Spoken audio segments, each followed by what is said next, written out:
кеше ул үзе бер айрым дөнья. Катлаулы, киң, тирән. Башкаларны түгел, үзебезне дә ачып аңлап бетерә алмыйбыз. Күңел төпкелләрен күрер өчен акылның проекциясе дә шул тирәнлеккә тиң чагылырга тиеш мөгаен. Ә башканың күңелендә ни бар? Нәрсә уйлый? Кайсы чыңгыллар тарта аны? Кайсы биеклек ымсындыра? Нинди утларда яна ул? Аның җанына салкын нигә урала? Шамил Бариев дигәч тә, аның уй-хисләрен беләсе, аның уйларына кагылып карыйсы килә. Аның тирәнлегенә бер күз саласы. Әмма бу җиңел түгел. Күңелендәген кешегә чәчеп йөрүче кеше булмаган ул. Фотографиядәге күз карашына гына тоташа алабыз бүген. Һәм аның дөньяга карашын күргән кешеләрнең истәлекләренә.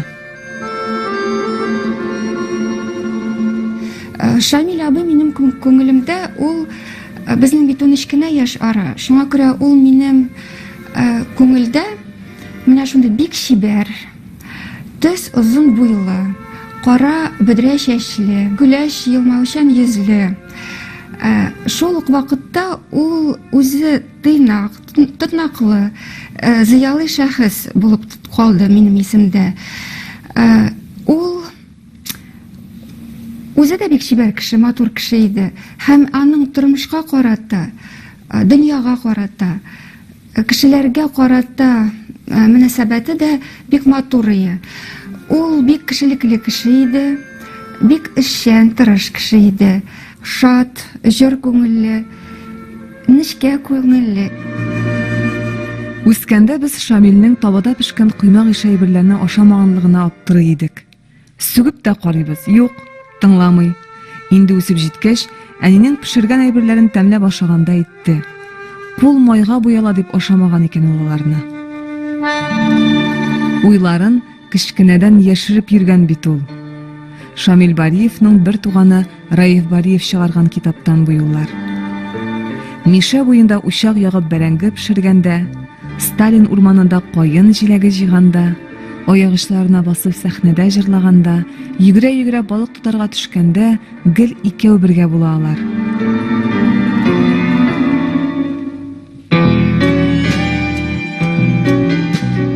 Бариевлар мулла нәселеннән. Әтиләре Мәсгуд Саба районының Тарлау, хәзер Язлы Таш авылында Габделбари мулла гаиләсендә туган. Әнисе Мәсрүрә 24 яшендә 4 бала белән тол калган. Мәсгуд һәр вакыт билимгә омтыла, укытучылыкка укый, аннары мәктәп директоры булып эшли. Аның Улы Арташта соңыннан Яулаштауда мәктәп салуда башлап йөрүен хәтерлим әле дип яза Раиф Бариев. Шамилнең әнисе Шәмсинур да укытучы була. Балаларына да китап җыны кагылу гаҗәп түгел.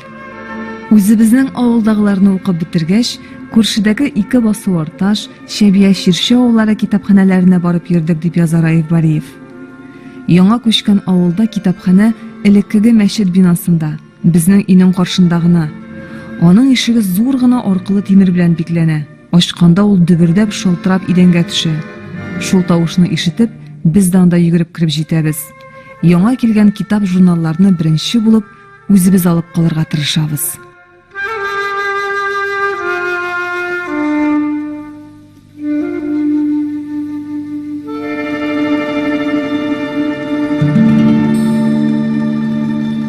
Балачак хатирәләре алар бит күңелдә аерым урын алып тора. Дәвәти безнең Бариев Мәсгуд Габделбари улы, Дәвани Бариева Шәмсинур, алар икесе дә Сабадан. Саба районында алар шул 50-нче елларга хәтле тордылар. Аннары соң инде алар күчеп килделәр Казанга. Ә инде Шамил абый, Раиф абый, Наил абый, әни, алар да Саба районында тудылар, мәктәпләрне шунда бетерделәр, һәм инде аннарсын барсы бергә Казанга күчтеләр. Дәвәти безнең сугышта катнашкан кеше, аннарсын инде ул гел укытучы булып, мәктәп директоры булып эшләде. bir авылда мәктәпне оештырып аны күтәрәләр, аннары соң аны тагын икенче авылга күчерәләр. Шуңа күрә балалар да төрле авылда туганнар. Һәм инде Дәванида Арча педагогик училищесын бетереп, ул да укытучы булып эшләде гомер буе. Гомумән безнең Дәванида алар музыкаль яктан бик сәләтле иделәр. Балаларына да шул мәхәббәтне алар күчергәннәрдер дип уйлыйм. Авылда театрлар куеп, Зәңгәр спектакль куеп, бездә әле дә сакланган бар Зәңгәр шәл, әни әйтә, Дәваниның булган инде бик затлы, матур ак шәле, аны жәлләмич Зәңгәргә манып, менә шулай итеп Зәңгәр шәл спектаклен куйганнар. Менә шуларны күреп дип уйлыйм инде, Раиф абый да, Шамил абый да шуларны күреп, шундый сәхнәгә, театрга, җырга мәхәббәт тугандыр дип уйлыйм. Безнең бит Наил абый да баянда уйный, Раиф абый җырлый. Менә Раиф абый күп китаплар язды. Шамил абый инде үзенең юлын сайлаган. Сәхнәдә Шамил беренче адымнарын җыр белән башлады.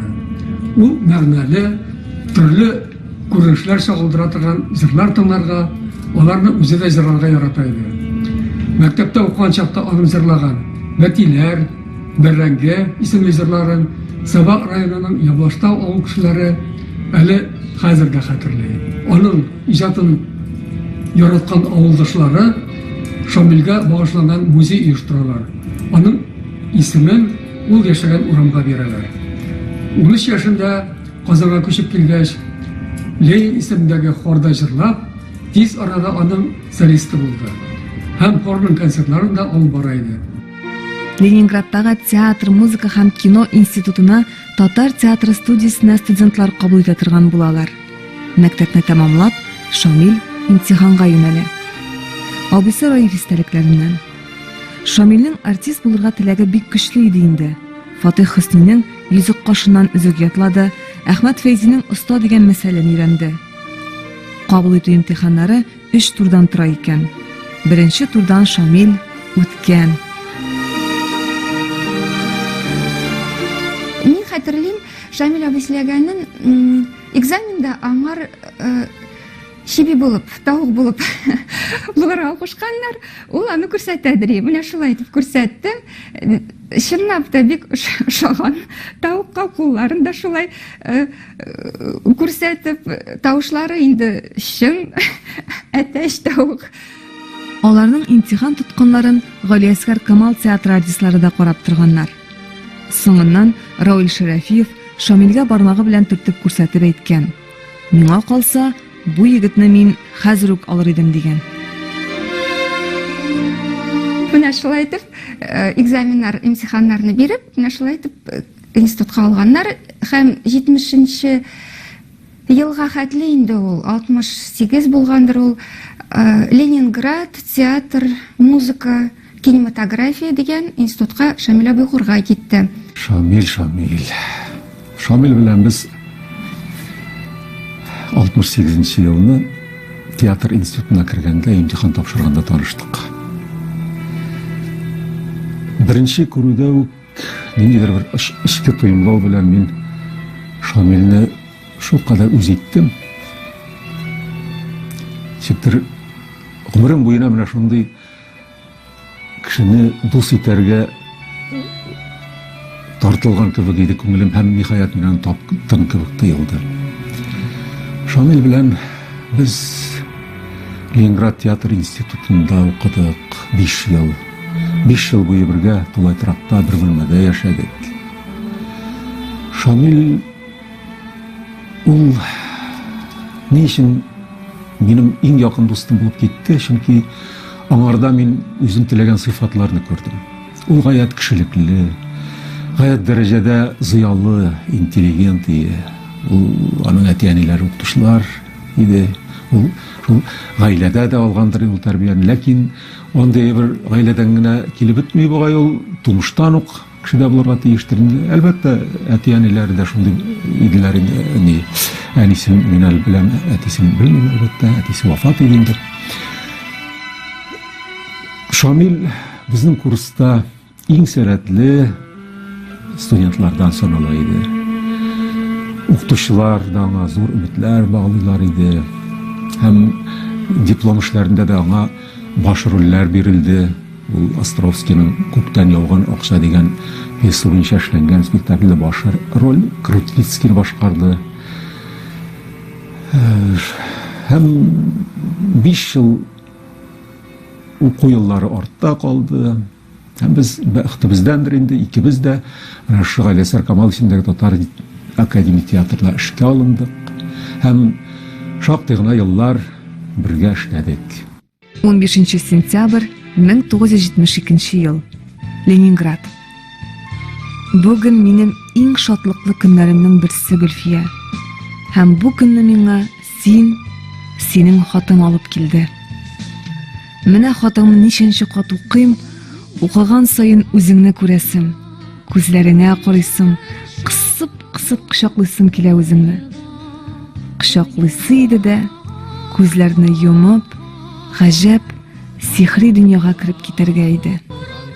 Ерактагы якын кешесенә язган хатыннан бу Шамил Бариевның, Ленинградта укыганда Гөлфиягә язган хатыннан, яратуга тулган ул юллар бүген дә мәхәббәтнең шаһитләре.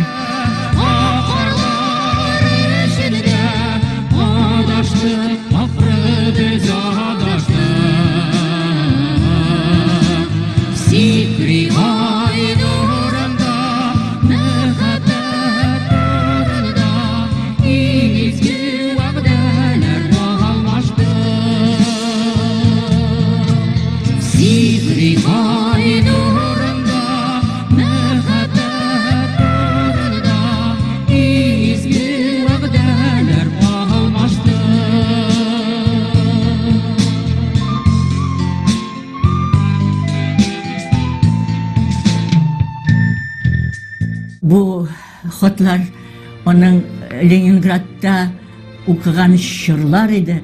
Hem ul özünün ul vakitte eğlenmegen, süygen kızına yazgan xatlar. Onlar indi okudan kayıtkaş, indi teatrda işle başlagaç, onlar eğleniştiler. Mine bolaları tudu kızı Oygül. Mine ul indi şu kitapta onun xatların enesine, hatınına yazan hatların bastırıp çıkaran. Bu hatta indi Şamil bütün neyimine oşılıp gide. O şundan da bir hislik şeydi. Şuluk vakitte onlarda neydidir sır var idi. Benim hatırımda şulay etip kalgan o sırlık şey bulup kaldı o benim hatırımda. Gül neydidir aytırga tilegen, ayta almagan neydidir özünün sözlerin, özünün fikirlerin. Benim hatırımda Şamil şulay bulup kaldı. Leningradda okup kayıtkaç, şu şukarda jırlagan Gülfiya isimli kız bilen gayle kurup jiberdiler. Bu muzika siyuşi gaylada doğup üsker kızları Aygül da olar yolun devam etti. Bu halkımızın yaratkan jirşisi buldu. Oha. Нәрсә булды? Бар дөньяга кинәт. Нурлар тулды. Нигә бөтен дөнья Яктын шулай. якты бәхетемне? Таптым бугай. Бар назларым сиңа, Гомерлеккә, бар язларым сиңа, гомерлеккә, сүзләремнең моңа, сиңа гына, күзләремнең нуры. сиңа гына.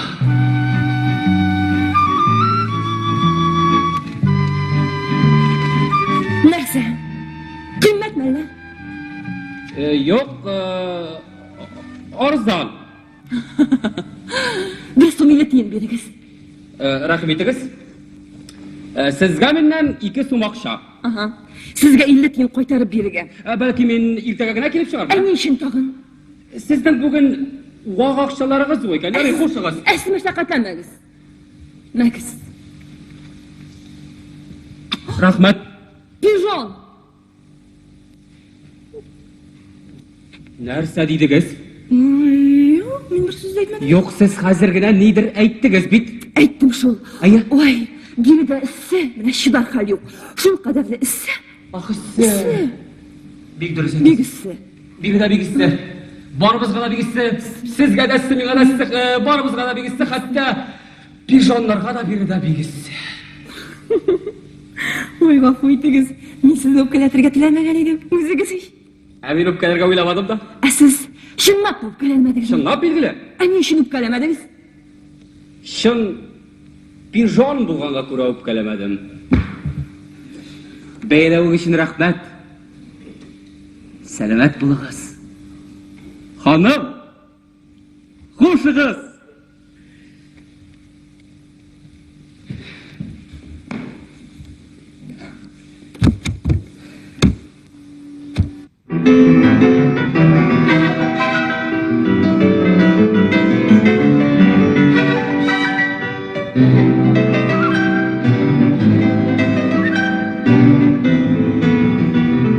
Мың 1973 жылны Ленинградта театр институтын бітіріп, біздің театрға бір түркім яш артистлар қайтты. Бұл әлбәттә яш артистларны қайтты, театрда әр вақиға біздің алар білән таныштырдылар, яшьләр, шибәрләр әлі. Шулар арасында бүдірә шәчле, үзенә бик килешеп тұрған инде, бик матур мыйыклы, üstüne bik ıspay kiygen, kostüm, triko kostüm kiygen, şiver ceket Şamil var da var. Bu birinci kuruda özünde nindidir mine matur hisler kaldırdı. Terbiyeli ceket, edepli ceket, bik tırış ceket idi. Talantlı ceket idi. İnsan mısınız? Исәнмесез. Тутагыз, тута. Бездә тәнәфес. Гафу итегез, ашыгыз. Тәнәфес. Дірлі яна менә булай. Ай, Ходаем, нәрсә булды? Копия. Дипломныкымы? Аха. Консерватория бетләгәндәме? Аха. Югалтыгыз. Югалттым.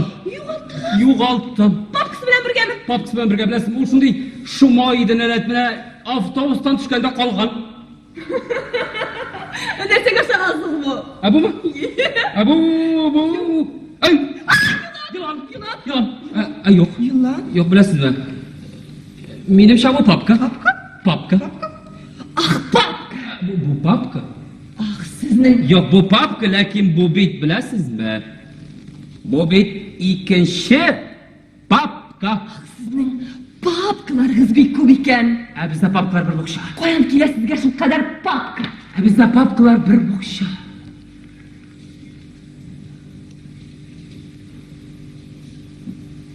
Әнигә син шундый бәйләнчек иде. Бер күрүдән гашык булдым. Шуңамы? Aha. Син? Мин юк. Мин соңыннан синдән соң. Hem o tağın anın bir yağı gitar da bik şabıydı. Matur jırlıydı. Birge de astaydı. Şiir okurga da yarataydı. Biz anın bilen Kadir Sibgatullин'nin Tufan bilen Silaşı degen payımsın siledik. Bik ezirlenip kilgen idi, gitarist bile kilgen idi. Mine kızganı şanı hazır ko'rsatmaylar, lakin o yazma minde var, saklana. Hem Kiyov bilen Kalash degan spektaklda Onlar tip rolda indi, iki oynadılar Firdevs bilen. Bir saatdan bizning to'y boshladi. Ham biz bilan rasmiy ravishda yer bilan xotin bo'lib, vaqtni yog'ina solmay boshladik. Hayda, bir-birimizga ont berishik. Ont? Ont. Seni diyor. Seni bilan biz ikov do'stlashib yashab turibdi. Do'stlashib? Ayye. O'z xotinim bilanmi? Onun bütün ma'nosi da shunda. Do'stlashib yashavda. To'xta. Do'stlashmishada birga yashab bo'ladimi ekan? Do'stlashuv. Bir-biringdan birgida yashirmisha. Qayg'u, shodliklarini birga kechiruv. Shulay. Shulay. Alay bo'lsa. Münasib.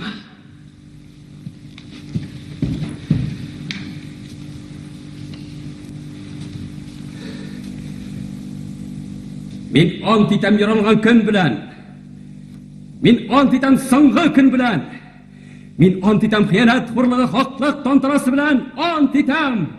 Мин ант итәм соң карашым белән, тәүге яшем белән. Антчым. Юк. Мин бит шаяртмыйм.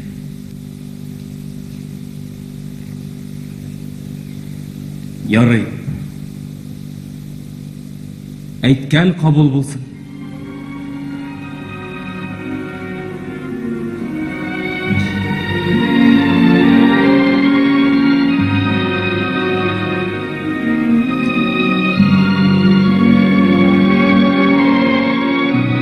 Соңгы юлга кадәр синең белән дуслашып яшәргә ант итәм. Мәңге.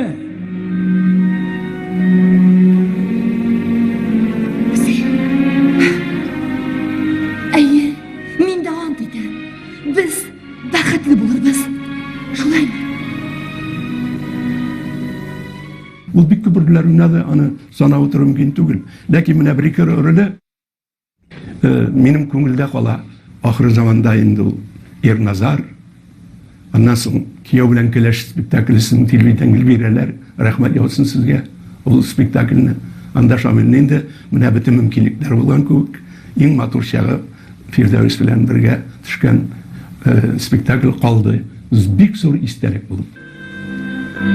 Әллә нигә? Күңелем тыныч түгел.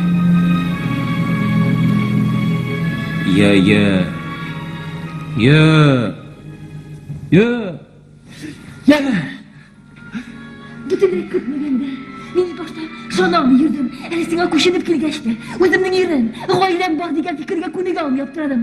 Таң алдыннан уянып китәм дә, я Рабби бер Ходаем, бу соң төш кенә түгелме дип кымшынырга куркып яттым. Мин сине üzülüp yaratır. Yaratığım günden gün küçüğüne bara. Bilesizmi? Мен сені бақыт ету үшін барысында эшләячәкмен. Безнең менә дигән матур гаиләбез. Һәм берсеннән берсе таза шибәр балаларыбыз булыр. Беләсеңме? Беләсеңме? Бер 10 елда мин биредә музыка училищеларына ирешеп, үзем аның беренче директоры булырмын. Үз шәкертләреннән симфониялар кыстыртып, кайберәүләрнең борыннарына чирттерермен. Иске мәчет бинасына орган куярбыз да, бөтен шәһәр халкы Бахны, Бетховенны, Шостаковичны, biz fakiriz nedirler?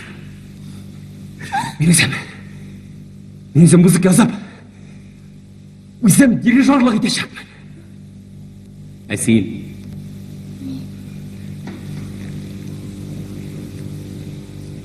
нәфис күлмәгіні киіп, шәштеріңе шауып кірген қияфетте, тираяғыға бала-шағаларымызына тізіп, ең ағыратта отырырсың. Мен арқам білән сенің дулқынланған солышыңны тұярмын. Ya Rabbim. Ya Rabbim. Mucize. Кияү белән кәләш дигән спектакль иде. Марбайжиевның әсәре. Эшли башладылар. Мин әле пьеса укымаган, чөнки мин әле мөрәҗәгать бер кеше мөрәҗәгать итмәде ул. Ләкин күңел кытык дидер. Мин әйтәм, ничек инде Шамил уйнаган спектакль, Фирдәвес уйнаган спектакль, анда шахыда катнашадыгыз. Ничек яшсыз булсын. Фирдәвес белән Шамил, менә шул хәтта икесенә бар килгәннәр. Утлы бузлар дигән китап чыккан Зөлфәтнең. Бай кабутырам бер шигырь, Кичер дигән шигырь. Бер укып чыктым, икенче укып чыктым.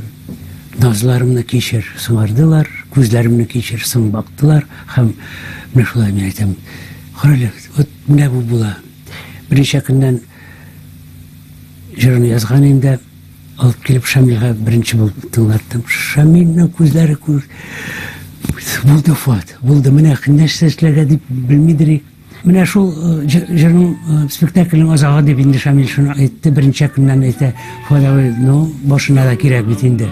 Мин әле генә танышкан идем Зөлфәтләр белән, Мөдәррис әгләмләр. Зөлфәткә шалтыраттым да, мен әйтәм, Зөлфәт абый, абый дип йөртем мин аны, без яшьтәшләр бугай.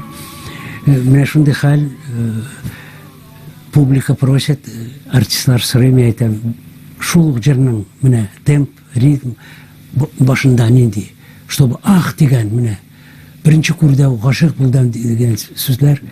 Зөлфәткә күп әйтергә туры килмәде. Икенче көнне бер көннән шигырьләр алып килде. Әле мин укымаган килеш репетиция барадыр. Шамилга күрсәттем. Булды бу. Нәрсә булды Дамир акыра? Булды. Менә башында да булды. Менә шулай спектакль башланып китте. Һәм ул җыр бик матур лейтмотив булды. Азагына хәтле.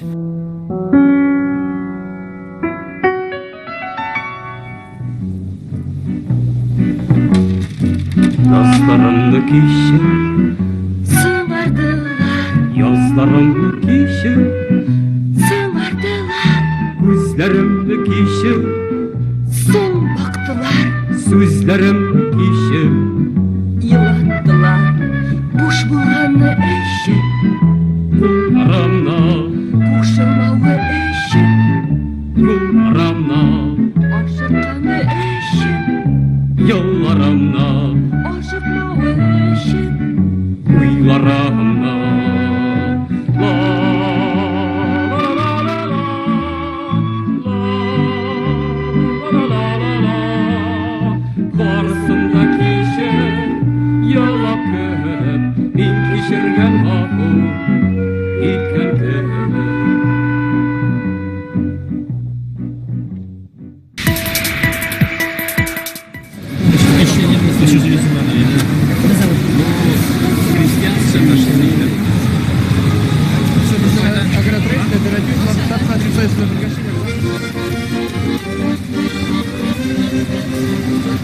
Вот привезли гречку мешками.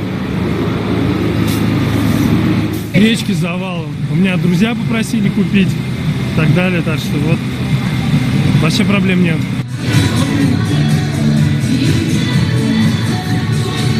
Три тонны привезли, продали 1,5 примерно.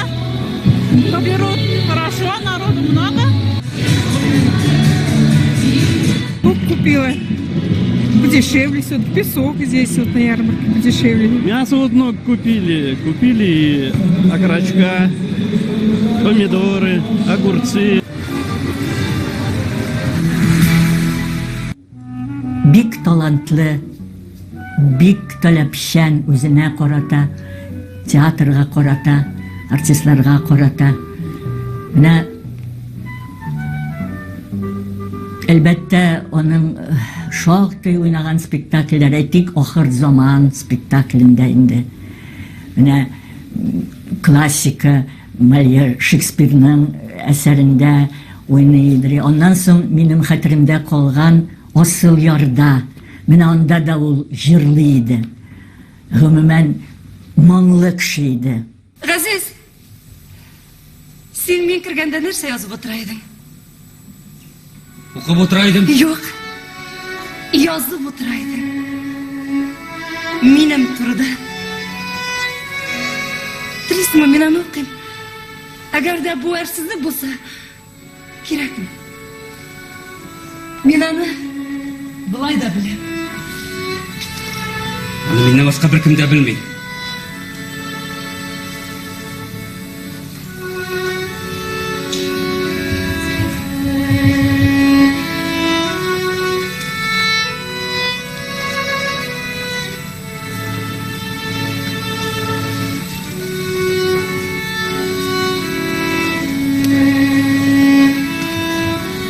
Газиз, моңа кадәр син кайда идең соң?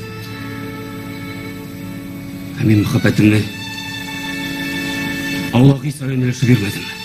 Шамил тормышта да безнең бакчаларда янәшә булды.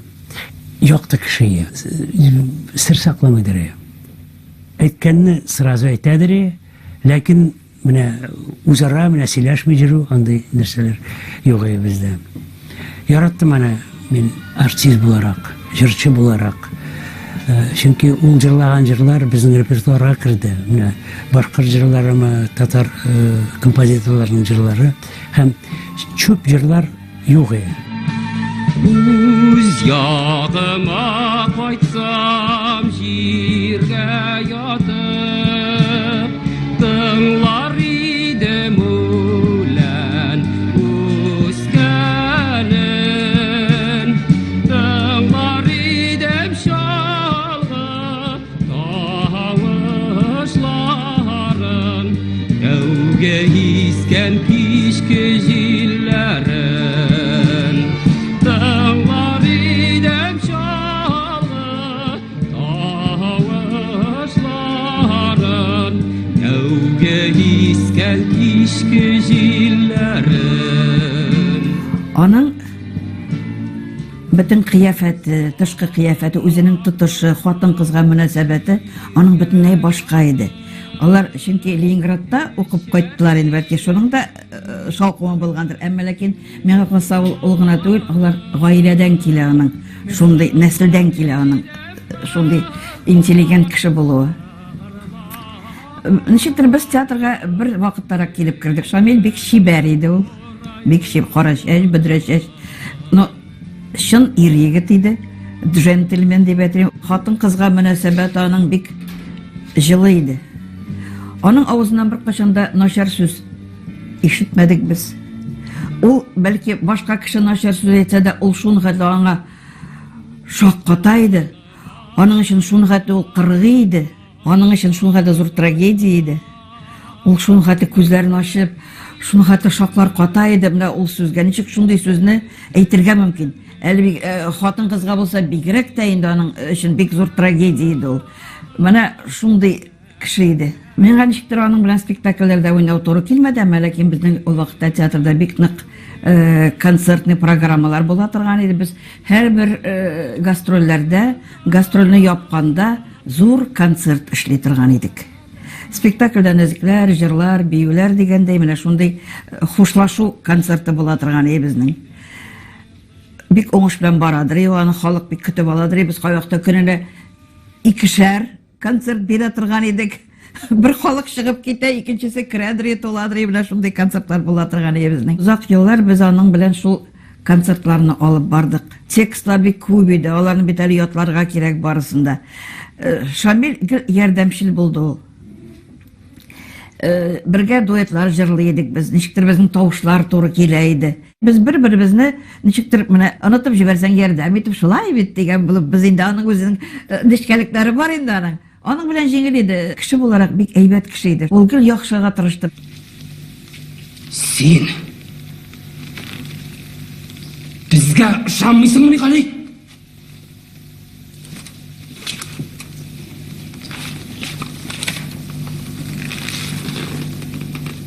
Ақтайның инженең йөзек тамгасы сугылган менә бу битеккә ышанмыйсыңмы? Не ышанмыйм. Мин Болгарда хәзер беркемгә дә ышанмыйм.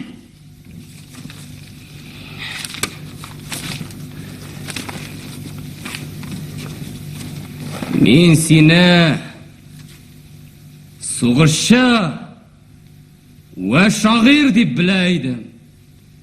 Син монда икенче кешегә әйләнгәнсең, Гали. Хуш, без киттек. Шамил театрда да бик үзен әйбәт яктан күрсәтте. Иҗат кешесе буларак та, кеше буларак та. Ул бик зур эшләр эшләде. Күп рольләр уйнады. Ул бер кайчанда аның уңышсыз чыккан ролен мин хәтерләмим. Аның эшләгән рольләре, уйнаган рольләре һәр вакытта да уңышлы чыга иде. Соң синең Мәхмүтең белән бергә балачактан уйнап үстек бит без Хаҗар Түти. Ие, шул ие. Соң үз яшьтәшеңнең язмышы белән иши кызыксынмыйсың инде. Тик менә синең Мәхмүтең авылны ташлап чыгып китте дә суга баткан кебек югалды. Соң ташлап чыгып китте дип инде Киткән мәлләрендә бер кайтып китте бит ул. Аннан һаман языкта торды. Әле менә соңгы көннәрдә генә аның бер хәбәре дә юк. Туктале Мирза Фатих улым, нишләп булай бик сәйр итеп сорашасың син? Юкла! Дөнья хәлен белеп булмый бит. Соң инде. Берәр эш беләнме, берәр йомыш беләнме, ул яшәгән якларга барып чыгуым бар. Һәм менә адресын әйтсәм, килеп хәлен белеп чыгар идем. Аның адресы минем күңелдә инде. И менә ахыр заман калды инде аның. Ахыр заманны уйнаганнан соң аңа Музей Җәлил премиясе бирделәр. Ерназар өчен. Ләкин минем күңелдәге шундый әйбер. Аны асып куялар, шундый башы белән асыкка карап, аякларыннан. Миңа әйтәләр инде аның йөрәге авырта, менә шундый хәл дип. Мин әйтәм, Ходаем, шул сәхнәгә генә карап булмаса ярар иде. Шул сәхнәнең тизрәк биткәнен көтә идем. Шуңа күрә минем күңелдә әйтәм, шул хәтле ни калган, якынлык калган. Гел йөрәге авырта дигәч, мин уйлыйдым, бер хәл булмаса ярар иде аның белән дип. Инде без астында Дулкын дигән спектакльне уйнаганнан соң ул бик каты авырды. Сәхнәдә авырган иде. Мин әйтәм сиңа, больницага керергә кирәк, сине карарга кирәк. Син болай яши алмассың дип. Бик борчылдым. Чөнки соңгы мәртәбә шушы спектакльне без астында Дулкынны. Аның бер сыйфатын әйтәсем килә, ул бик күп эшләде. Ни өчен алай булгандыр? Менә көне-төне бернинди ялсыз, һәр вакыт хезмәттә булды, төрле өлкәдә. Әллә шул иртә безнең арадан китәсен күңеле сиздеме, күбрәк эш эшләп калдырырга тырыштымы, белмим, аңлата алмыйм. Ләкин миңа калса ул ничектер эштә янган, менә атны эшләп яна диләр бит. Ул да менә шундый янар дәрәҗәдә бик күп эш эшләде. Мен сез әйткән сүзләрне уйлап карармын. Хәер, мин үз бурычымны ничек аңласам, шулай эшләдем. Ягъни мин үземне һәр вакыт хакыйкатьне яклаучы кеше дип саныйм. Кызганычка каршы, ялгышмыйча да булмый торгандыр. Хакыйкатьне бүтәнчә яклап та булмый. Ләкин бит әле бу Насыров хаклы дигән сүз түгел. Киресенчә, ул хакыйкатьне Алла юлыннан эзләми. Бу эшкә дә Алланы катнаштырмыйк. Гомумән, бәндә Алланыкын белеп бетерә алмас. Насыйри бит дин кешесе түгел, ул практик. Кем белгән, киләчәк буыннарга бездән ни калыр да, бездән ни генә барып җитәр. Сез Насыров киләчәк буыннарга барып җитәр дип уйлыйсызмы? Әгәр безне онытмасалар, Насыйри киләчәк буыннарга барып җитәр. Шамил чыннан да ул фаҗигале язмыштагы кеше булды һәм вакытсыз бу дөньядан китте. Нәрсә дигән сүз? Вакытсыз китү ул үзенең кешенең ичендә булган талантын ачып бетермәү. Һәм үзенең омтылышларын эшләмәү.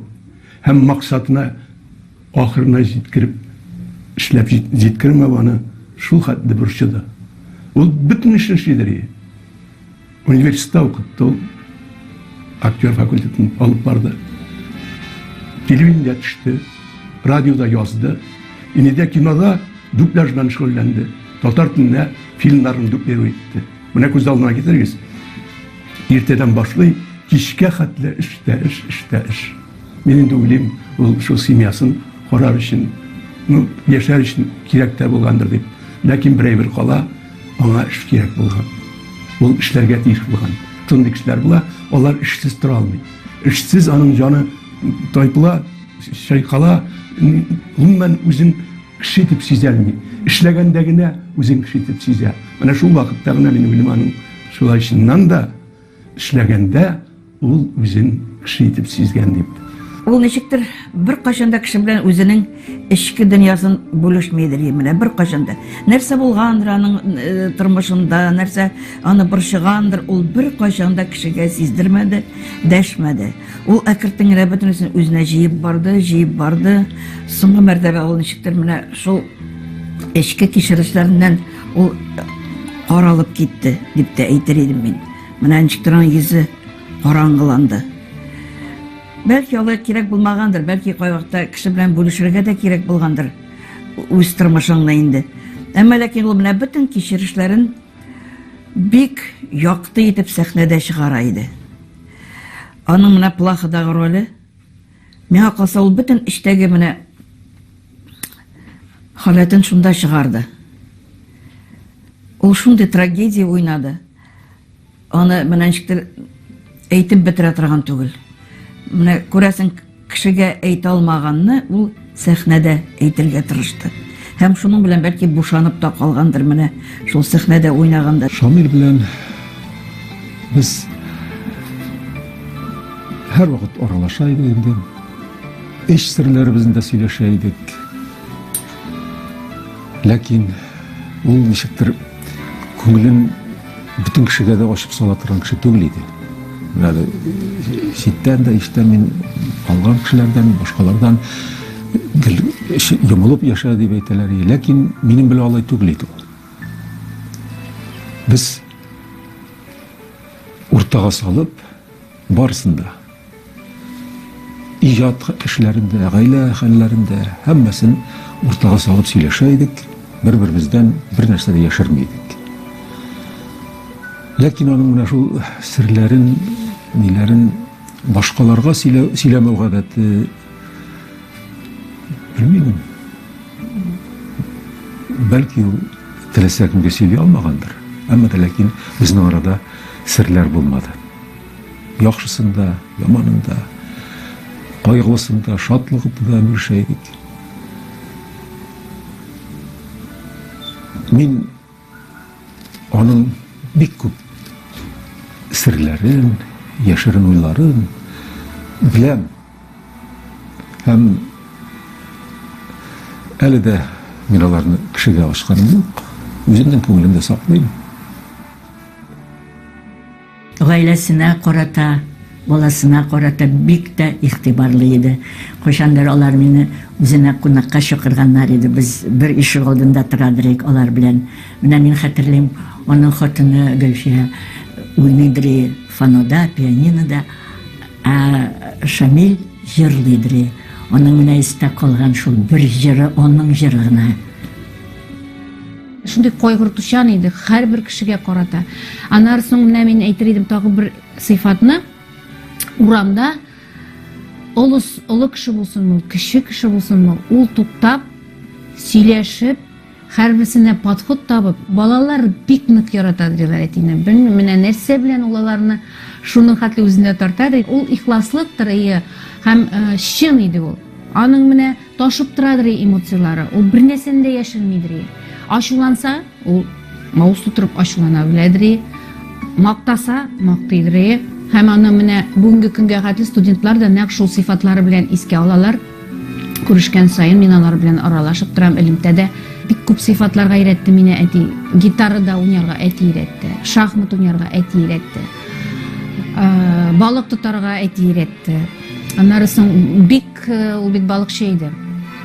Шундый яратадыр балык тотарга һәм дачада без мине һәр вакыт иртә таңнан уятып балыкка алып барадыр. Миңа шундый ошыдыр. Һәм инде шахматта уйнарга өйрәтте. Шахмат ул бит инде мен бик катлаулы хатын-кыз өчен. Ләкин инде ул миңа психана барып өйрәтте. Ничек инде син шуны аңламыйсың, нәрсә? Аннан соң инде әйтәм бит бик күп. Мин күбрәк инде шул холкы буенча да әтигә ошаганмын, шундый кызу канлы, турысын бәреп әйтә торган. Аннары янып яшәде, ашыгып яшәде. Бүтән җирдә өлгерергә тырышты. Мин әтинең шул сыйфатын да әйтер идем, Дәванидан әтигә күчкән, бик нечкә күңелле һәм бик йөрәккә ала торган, бүтән әйберне йөрәк аша үткәрә торган. Ул шуның хәтле барсында менә барсы эчендә борчыладыр. үзенең йөрәге аша мин белмим, мин ул менә шундый ул начар сыйфат дип уйлыйм мин. Чөнки менә ул сыйфат миңа да күчте. Кай вакыт кай бер әйберләрне ничектер җиңел үткәрергә кирәк. Чөнки бу тормыш бит инде, тормышта төрле хәлләр була. Тормышта төрле кешеләр була. Бөтен кешегә ярап та булмый. Бөтен нәрсә синеңчә булырга тиеш тә түгел. Гаделсезлек ул һәрвакыт булды, бар һәм булачак. Һәм аны ничектер хәзер яшь барган саен аңлыйсың, синнән бөтен нәрсә тормый бу тормышта. Һәм инде ничектер үзеңне күбрәк сакларга кирәк, сәламәтлегеңне күбрәк сакларга кирәк якыннарың өчен. Чөнки бөтен кеше өчен син яхшы була алмыйсың. Әти ул максималист иде. Ул яктан аңа менә бөтен җирдә ак или кара. Менә ул шундый иде. Һәм менә кайтадыр да, ну нишләп менә шулай несправедливо соң, менә нишләп шулай дип менә бик бетернәдер. Һәм менә шул йөрәкне бетерде дә инде аның уйлыйм мин. Бөтен нәрсә без теләгәнчә бармый тормышта, кызганычка каршы. Ул шуның өчен бирелгәндер дә инде. Менә мин дә бит хәзер шулай әйтә алам, авыз тутырып, нишләп шулай несправедливо, нишләп шулай минем әти-әни иртә китте. Әти 43 яшендә, әни 47 яшендә. Нишләп, это же несправедливо. Менә мин бит тоже шулай әйтә алам, кычкырып бөтен дөньяга несправедливо дип. Ләкин ул зур сынау. Ул сынауны миңа Аллаһ Тәгалә биргән икән. Димәк, мин аны үтәргә тиеш, достойно. Бүгенге көнгә хәтле миңа да авыр, мин дә эшемә, минем дә кычкырып, акырып, җылардай урамга чыгып зарланырдай көннәрем бик күп булды. Һәм ул һаман да шулай. Алар миңа һаман җитми. Шамил гаҗәп кешелекле, ярдәмчел җегет иде. Бер көнне репетициягә килеп утырдык. Шамил юк. Шунда директор кирип, Шамил Нур, Шамил вафат. Бу безгә аяз көнне яшы суккан шикелле булды. Менә әле генә йөргән, безнең арада йөргән кеше бакыйлыкка күчте. Менә ничә ел үтте хәзер. Мин Шамилне гел юксынам. Гел юксынам. Агына без бер якта яшәгәч, гел бергә йөридек. Әлбәттә, тормыш булгач, аның да төрле чаклар булгандыр. Без беребез дә әвлия түгел. Ләкин ул аны җегетләрчә үткәрә белә торган иде. Мин менә Шамилне артист буларак та, кеше буларак та, шәхес буларак та бик юксына, бик сагына. Безнең арадан бик иртә, бик вакытсыз китте. Мин үземнең иң якын дустымнан аерылдым вакытсыз. Ярдәмчемнән, киңәшчемнән аерылдым. Шамилның вафаты, әлбәттә, минем күңелемдә бүгенгесе көнгә кадәр авыр, зур яра булып, йөрәгемне җәрәхәтләп тора. Мәрхүм бик әйбәт кеше иде. Авыр туфрагы җиңел булсын, урыны җимәктә булсын. Мин әтигә бар, тик рәхмәттән калып бер нәрсә дә әйтмәс идем, ләкин менә бүгенге тормышта алар бер көнгә генә булса да менә монда килсәләр, мин аларны бөтен җирдә күрсәтеп, менә ничек Казан үзгәрде, менә нинди супермаркетлар бездә бар.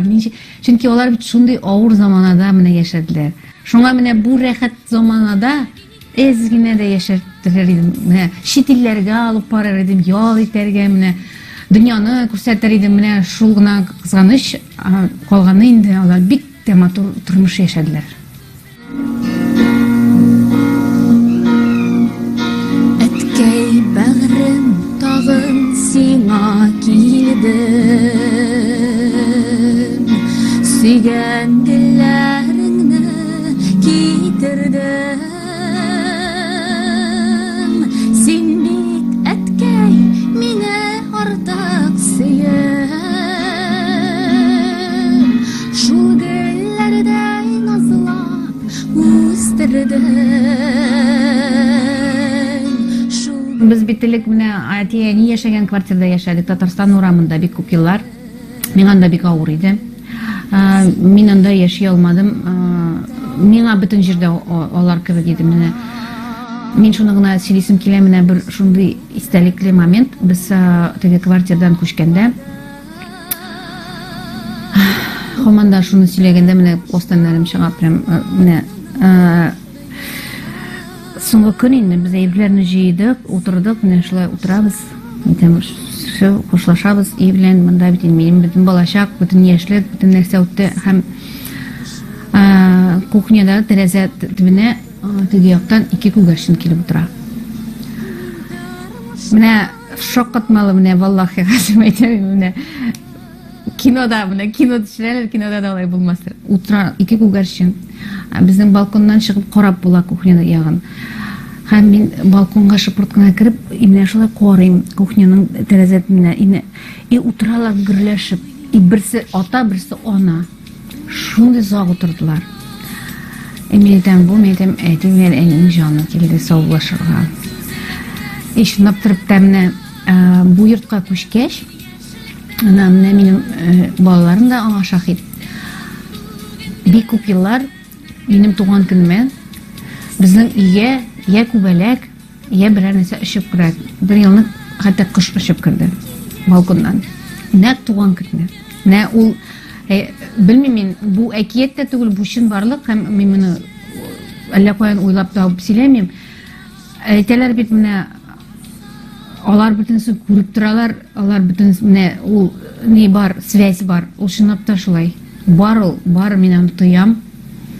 Чөнки мин бик каты борчылган көннәремдә менә шундый кайчан шундый моментлар була. Алар һәрвакыт төшкә керәләр, борчылма дип. Ну, соңгы арада Аллаһка шөкер барсы да әйбәт, кергәннәре юк, кермәсеннәр дә тыныч кына ятсыннар, рухлары шат булсын, урыннары җмакта булсын. Гомумән, үзләрен әйтәләр, бәхетләрен җибәреп торсыннар, үзләрен ризалыгын җибәреп торсыннар безгә. Һәм мин үземне ялгыз дип санамыйм, мин һәрвакыт аларның ярдәмен тоеп яшим. Һәрбер җирдә, һәрбер адым сайын, атлаган сайын, Аллаһка шөкер, мин нәрсә телим бу тормышта, миңа Аллаһ Тәгалә биреп тора. Аларның ярдәме белән дип уйлыйм мин, алар теләп торалардыр анда. Җырлый берәү китеп бара. Инде үзе күренми дә кебек. Әҗере һавада сузылып калган. Ул җырны җилләр тибрәтә. Ул җыр язларын ташу суларына тулып ташый. Күңелне ярсыта да, юшкыннарын да юа. Киреп адашасы, югаласы килгән мизгелләр була. Буран шауына, ташу шауына, күңел шауын яшереп торыр өчен. Шул чагында бураннарга киреп адашкан ул җыр кабат ишетелеп китә. Ул бураннарда югалганнар, безнең күңелдә буран кубара. Шамил Бариевның җыры бу. Җырлый кереп адашты.